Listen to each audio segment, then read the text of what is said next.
Mercado de Lost and Found. Esta es mi tienda de cuadros, acuarelas pintadas por mí, Paul Davis Artwork. Ven. Aquí podéis ver vistas de Barcelona, de Barceloneta, mi barrio querida. ¡Oh, qué maravilla! De Ibiza, de Sitges y del norte de Inglaterra, de Yorkshire. A ver, oye, qué bienito, ¿no? ¿Y todo esto a qué precios es? Muy bien, mira, aquí lo tienes. Originales a 45 euros, sin marco 30 euros y copias solamente a 3 euros. Todos los que quieres. Muy bien. ¿Y esto dentro de qué fiestas es esto?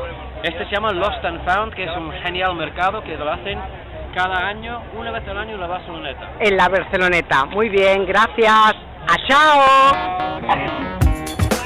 Espera, que abro plano. Ahora abro plano.